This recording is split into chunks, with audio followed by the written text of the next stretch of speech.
बिस्मिल्लाहिर्रहमानिर्रहीम। ख्याल टीवी के मुअज़्ज़ज़ ख़वातीन और हज़रात, अस्सलाम वालेकुम वरहमतुल्लाहि वबरकातुहू। मैं हूं आपका दोस्त मोहम्मद अली खिज़र। आज की इस वीडियो में हम बात करेंगे असहाबे काफ कौन थे और इन पर क्या क्या जुल्म ढाए गए। हज़रत ईसा अलैहिस्सलाम का दौर था जब अल्लाह ताला ने आपको आज के दौर के फ़लस्तीन के इलाके में इस्लाम की तबलीग के लिए भेजा। ये इलाका उस वक्त रोमन अम्पायर में शुमार होता था। ये बुत परस्त लोग थे। यहाँ एक यहूदी बादशाह की हुक्मरानी थी जो रोमन हुकूमत के मतहत काम कर रहा था।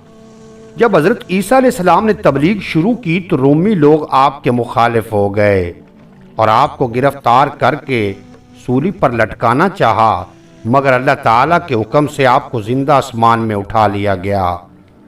इस वाक़े के कुछ अरसे बाद यहूदी लोगों ने रोमी हुकूमत के खिलाफ बगावत कर दी।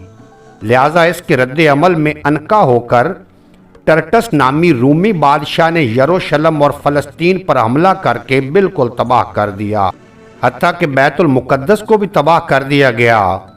उसी दौरान उसने 1.5 लाख यहूदियों को कत्ल कर दिया। जो बचे कुचे यहूदी यहाँ रह रहे थे वो जान बचाकर फ़लस्तीन से निकल गए, मगर जो हज़रत ईसा अलैहिस्सलाम के मानने वाले और इनकी तालीमात के पैरोकार थे सिर्फ वही फ़लस्तीन में मौजूद रह गए। जो मौजूदा हुक्मरान था जो कि रूमी था और बुत परस्त था, लिहाजा उसकी हुकूमत में मौजूदा ईसाइयों पर उसने जुल्म और सितम करना शुरू कर दिए। एक दिन हज़रत ईसा अलैहिस्सलाम के चंद मानने वाले हवारियों को उसने अपने दरबार में बुलाया और उनसे कहा कि मैं तुम्हें चंद दिन की मोहलत देता हूँ, तुम अपने नए दीन यानी ईसाइयत से बाज आ जाओ, वरना मैं तुम्हें कत्ल करवा दूंगा। हज़रत ईसा अलैहिस्सलाम के पैरोकार ये नौजवान लोग दरअसल असहाबे काफ थे, जिनके वाक़े का जिक्र कुरान पाक में सूरत काफ में वजाहत से आया है। इन नौजवानों ने जब ये धमकी सुनी तो वो शदीद परेशान हो गए, क्योंकि वो बादशाह से लड़ने की हिम्मत नहीं रखते थे और ना ही शहर में रहकर ईसाई तलीमात जारी रख सकते थे, वरना दकियानूस इन्हें कत्ल करवा देता।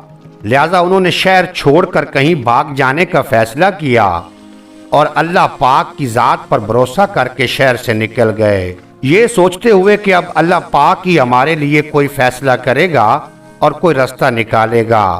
यहाँ तक कि वो एक पहाड़ के गार में जाकर छुप गए और वहीं सो गए। यहाँ तक कि सोते सोते उन पर 300 साल का अरसा गुजर गया।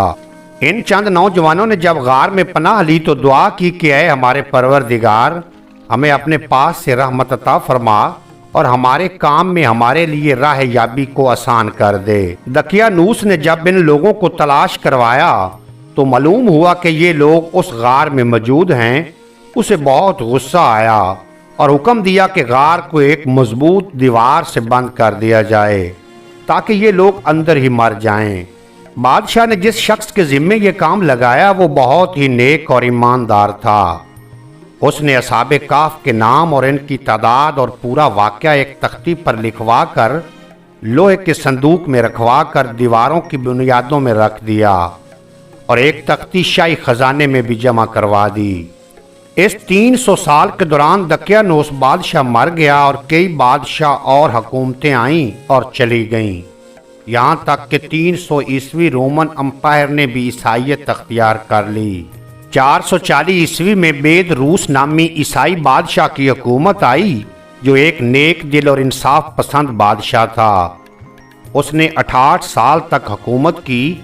उसके दौर में मजहबी फ़िरका पसंदी जब अरूज पर पहुँच गई और लोगों में मरने के बाद दोबारा जिंदा किए जाने और क़यामत का यकीन ख़त्म होता जा रहा था, तो कौम का ये हाल देखकर बादशाह बहुत रंजीदा हुआ और अल्लाह ताला से दुआ की, ऐ अल्लाह, कुछ ऐसी निशानी ज़ाहिर फरमा कि मेरी कौम के लोगों का ईमान फिर से ताज़ा हो जाए।